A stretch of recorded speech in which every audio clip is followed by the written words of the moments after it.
Pak Samiri sekarang masih hidup? Ya iya dong, masih hidup. Samiri masih hidup karena dialah Dajjal itu. Dan dia termasuk yang disebutkan dalam Al-Quran minal munzarin, orang-orang yang ditangguhkan nyawanya. Jadi yang ditangguhkan itu Pak di kalangan manusia itu dari kalangan Nabi ada Nabi Khidir, ada Nabi Ilyas. Dari kalangan musuhnya Nabi adalah Samiri. Dan dari kalangan jin, iblis. Iblis. Kalau jin ada yang mati. Tapi kalau iblis, setan nggak mati-mati, Pak. Kalau iblis, setan bisa nggak mati, kenapa Nabi Khidir kita pertanyakan? Emang susah bagi Allah memanjangkan umur Khidir? Enggak susah. Nah, Samiri ini di darahnya mengalir kegelapan setan dan iblis itu, maka dia bisa umurnya panjang. Nah, gimana caranya hanya Allah yang tahu tuh, kok bisa gitu. Ya, tubuhnya tubuh manusia, Pak. Jangan dibayangkan Samiri itu badannya gede, raksasa, enggak. Nanti antum kalau umur panjang tahu deh. Ya, kalau di hadis kan disebutkan berbulu apa, itu riwayat Tamim Ad-Dari. Tamim Ad-Dari seorang pelaut, lalu terdampar di satu pulau, dan dia karena ketakutan, ya, yang dia lihat tuh gede, yang diceritakan tuh gede, berbulu. Maksud gede di situ badannya kekar, bukan berarti badannya besar. Di zaman itu masih terpenjara dalam jeruji, yang mungkin zaman siapa kita nggak tahu. Dan sekarang sudah keluar Pak dari penjaranya. Dia main-main di pulau itu. Tapi di mana pulaunya? Allahu a'lam. Ustadz, segitiga bermuda. Ya salam ya. Jangan cocok logi deh. Kalau kita nggak tahu, kita bilang nggak tahu. Memang dalilnya nggak ada, nasnya nggak ada.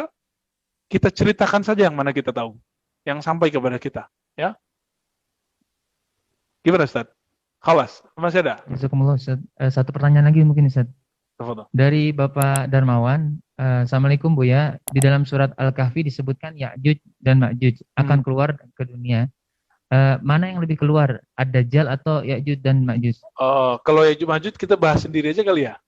Karena Ya'juj Ma'juj itu setelah Al-Mahdi berkuasa 7-9 tahun, rasanya seperti ratusan tahun, sebagaimana Dajjal 40 tahun, padahal cuma 40 hari, nanti baru muncul Ya'juj Ma'juj. Dan jangan cocok logi, jangan tuduh negara tertentu. Ya, matanya sipit. Dulu yang disebut mata sipit di hadis orang Turki, tapi bangsa Turki beda dengan negara Turki. Ya kan? Beda. Bangsa Turki Pak, beda dengan negara Turki. Bangsa Turki itu sampai ke Uzbekistan, Turkmenistan, Azerbaijan, Mongolia, semua itu disebut Turki. Matanya sipit-sipit, badannya gede-gede.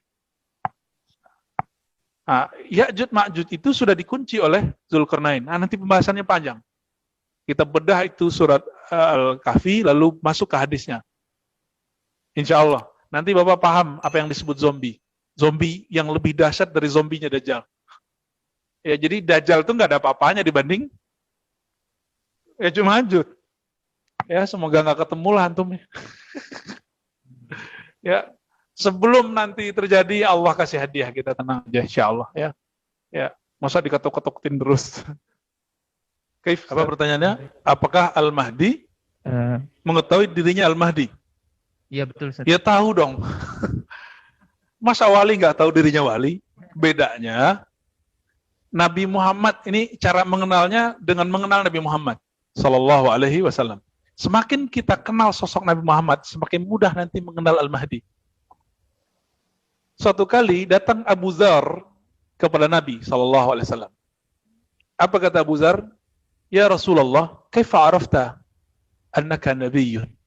Wahai Rasulullah, bagaimana caranya engkau tahu bahwa engkau itu Nabi? Jadi sudah dikasih tahu, Pak. Dijawab oleh Nabi, inilah jawaban untuk Al-Mahdi.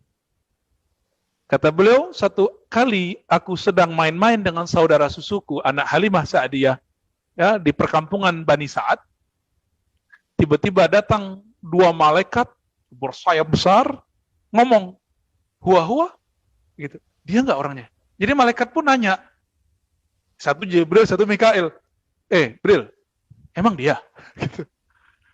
Ente yakin? Iya, iya kata Jibril. Diambil Pak. Dipegang oleh Mikael, dibedah oleh Jibril.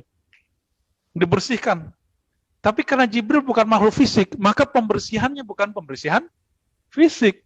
Itu sebabnya ketika dibedah nggak berdarah. Gitu. Ya. Cuma kelihatan oleh vision matanya seperti dibedah dan ada bekasnya. Siapa yang melihat? Anas bin Malik. Anas berarti melihat dengan mata kasyaf. Karena sahabat yang lain lihat nggak ada bekasnya. Tapi kok Anas lihat ada bekasnya? Berarti Anas dikasih penglihatan rohani. Kira-kira begitu, ya? Dahsyat nggak tuh? Jadi kalau antum nanya, Mahdi tahu nggak dia Mahdi? Sama, kisahnya juga begitu. Al-Mahdi waktu kecil pasti dibersihin oleh Allah. Karena Al-Mahdi itu pewaris Nabi plok sama. Maka kejadiannya mirip. Bedanya, beliau adalah Muhammad Rasulullah. Kalau ini, Muhammad Khalifatullah. Sama-sama Muhammad, Pak. Sama-sama Ahmad. Satu Ahmad Rasulullah, satu Ahmad Khalifatullah.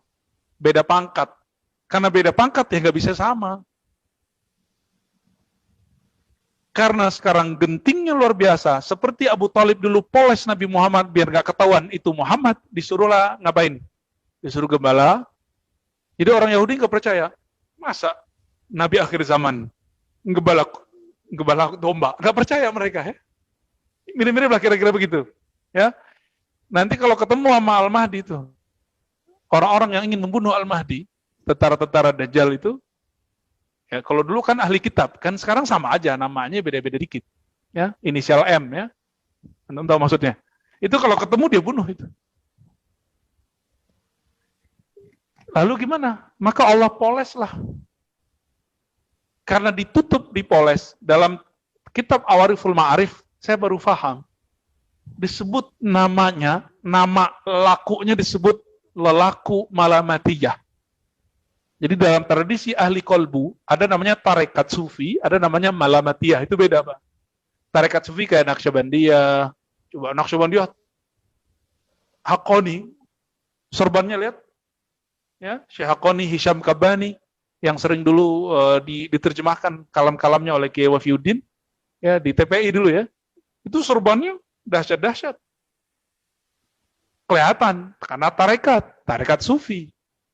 Tapi kalau malamatiyah, nggak pakai serban, Pak. Mungkin kayak preman. Tapi di dalamnya, hanya ada nur Allah. Orang kalau ketemu beliau, dan bisa punya kolbu, pasti bisa melihat isi kolbunya. Bahwa orang ini bukan orang biasa. Kira-kira begitu. Makanya kalau ditanya, tahu nggak Al-Mahdi dia Mahdi? Ya tahu, seperti Rasulullah tahu bahwa beliau adalah seorang Nabi. Semenjak umur berapa? Umur berapa Nabi dibedah? 5 atau 6 tahun atau 7 tahun. Ini riwayatnya kan nggak ada yang sahih. Yang penting beliau dibedah. Umurnya nggak jelas. Ya kira-kira Al-Mahdi juga begitu, dibersihkan kolbu dalam umur segitu, waktu kecilnya. Sama kira-kira Pak. Baik. Lanjut. Baik, jazakumullah ya. Pak Ustadz, mungkin ada banyak pertanyaan, tapi mungkin karena waktunya. Okay. Mungkin satu hal, Ustadz, bagaimana kita menanggapi ustadz-ustadz yang menyampaikan kajian akhir zaman, karena banyak sekali kita dapati, baik itu di media sosial, di YouTube, dan sebagainya. Nah, itu juga menakutkan kita, Ustadz. Bagaimana tanggapan Ustadz terhadap dai ini, Ustadz ya? Karena ini dai nasional, Ustadz. Iya. Emang nasional itu standarnya ada sertifikatnya nggak? Ya, dai nasional ada sertifikatnya Pak? Nggak ada, itu klaim aja, klaim YouTube. Ya. Kita berterima kasih kepada teman-teman kita yang sudah berdakwah tentang akhir zaman.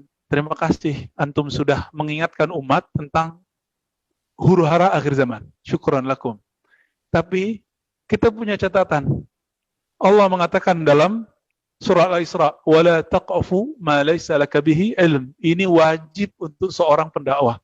Jangan kamu berpendirian, jangan kamu sampaikan sesuatu hal yang belum betul-betul kamu ilmui. Apa arti ilmu bahasa Arab? Al-ilmu ma'rifatu syai' ala makan. Mengenal sesuatu sesuai dengan yang sebenarnya. Berarti pasti nggak? Ini yang saya sebut kepastian ilmu. Kalau belum pasti dalilnya sahih, belum pasti argumentasinya, maka jangan bilang Dajjal keluar, Mahdi keluar. Tunggu dulu, ya. Jadi kita mengatakan syukran lakum, terima kasih. Tapi kita kasih nasihat untuk diri kita sendiri dan untuk mereka juga, jangan ikut hoax. Kalau hadisnya dhaif, jangan dipakai untuk nakut-nakutin umat. Apalagi cuma analisa-analisa syahwat politik kah, ya? Apalagi analisa-analisa sotoy, sok tahu. Cuma karena baca buku-buku tertentu buat analisa sendiri. Tunggu dulu, Pak. Tidak semua yang kita pahami itu benar-benar ilmu. Siapa tahu dia masuk zon, ya. Iyattabi'una illa dhanna. Mereka hanya mengikuti zon, prasangka belaka, dan itu haram. Orang yang ikut zon, walaupun nanti benar, dia salah. Karena nanti nggak permanen.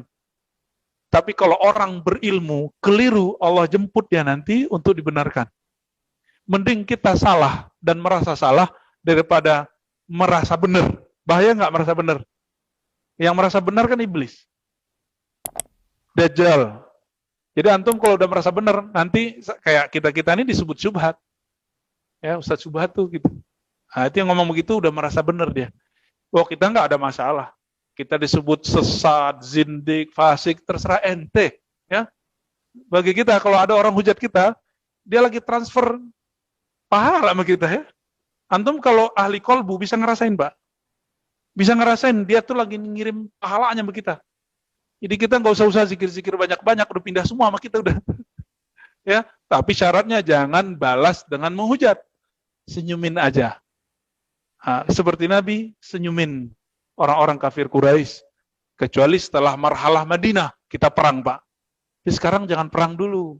Ya, sabar-sabar ya. Nanti takut perang nggak? Berani nggak kalau perang ntar? Tapi nanti jangan tetapkan jihad sebelum saatnya. Ya, orang baru hijrah udah ngomong poligami, baru belajar agama udah ngomong jihad, akhirnya main penggal-penggal aja kan? Nah ini bahaya. Nah, ini yang saya takutkan, penyusup zombie ke tubuh ahli sunnah. Nah, semoga negeri kita dijaga Allah, sahabat-sahabat kita yang berakidah ahli sunnah, Allah jaga akidahnya, kita juga Allah jaga istiqamah. Allahumma ya muqallibal qulub, tsabbit qulubana ala dinika wa ta'atik. Ya Allah yang membolak-balik hati, Engkau tahu kapan hati ini baik, kapan hati ini jahat. Tolong tetapkan ya Allah hati ini dalam ketaatan. Jika kami maksiat, tolong jadikan kami hamba yang bertobat. Jika kami taat, tolong jadikan kami hamba yang tawadu. Jika kami dapat kebaikan, tolong jadikan kami hamba yang bersyukur. Jika kami dapat musibah, ya Allah, tolong jadikan kami orang yang sabar.